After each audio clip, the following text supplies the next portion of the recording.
गुरुजी, ऐसा कहा जाता है कि ब्रह्मांड बुद्धिमान है।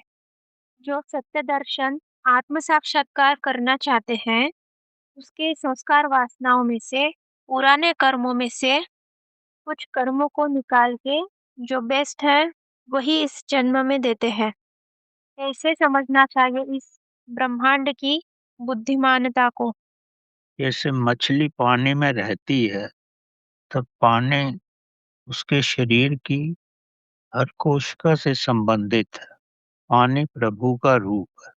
वो जानता है कि मछली की हर कोशिका कैसी है।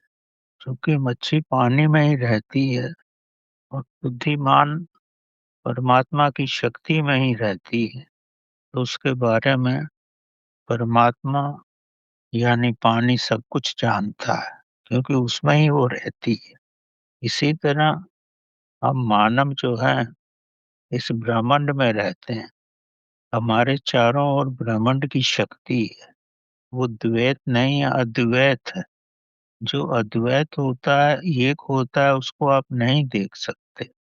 आप उसी में निवास करते हो, उसी में सांस लेते हो, उसी में जीते हो, उसी में आपकी हर कोशिका है, उसी में आप पैदा होते हो, उसी में जीवन छोड़ते हो, सोचते हो, रहते हो।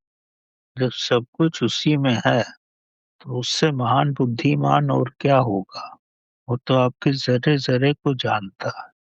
आपने कई बार ये अनुभव किया होगा, जब आप किसी परेशानी में होते हैं या कष्ट में होते हैं, बीमारी में होते हैं, अगर आप दिल की गहराई से प्रार्थना करो, एक हो के प्रार्थना करो, तो आपको हर रूप में राहत मिल जाती है।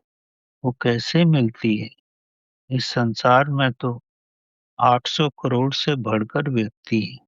आप तो एक अकेले हो। आपकी इस ब्रह्मांड में क्या सत्ता है? शून्य के बराबर है। तभी भी प्रभु आपकी हर बात को सुनता है, समझता है, क्योंकि आप उसी में निवास करते हो। जो आप सोचते हो, समझते हो और श्रद्धा से जो चाहते हो, वो प्रभु संपूर्ण कर देता है।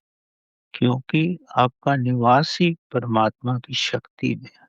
अगर परमात्मा आपसे अलग हो, तब उसको आपका आभास नहीं होगा। चूंकि आप उसी में हो, तो आपके भीतर, आपके बाहर, आपका सोचना, आपका समझना, सब वो जानता है। आप उससे कुछ नहीं छुपा सकते। तभी आप देखते हो, कुछ व्यक्ति अस्वाभाविक कार्य करके किसी को मार देते हैं, उसके शरीर को कहीं दूर गाड़ देते हैं। फिर भी संसार में ऐसी कोई भी घटना नहीं हुई है जिसका पता ना लग गया हो। समय जरूर लगता है, लेकिन सबका आभास हो जाता है, क्योंकि वो सब कुछ उसी शक्ति के भीतर होता है, परमात्मा की शक्ति के भीतर। वो सब जानता है और सबसे उसका संपर्क रहता है। इसलिए वो पूर्ण बुद्धिमान है। वो इतने ब्रह्मांड को चलाता है, इतने तारे हैं, प्लैनेट्स हैं, शक्तियां हैं, पाताल लोक में, ब्रह्म लोक में कितने ही लोग हैं, हम उसके बारे में सोच भी नहीं सकते। परमात्मा की शक्ति सब जगह है। वो अतुलनीय है।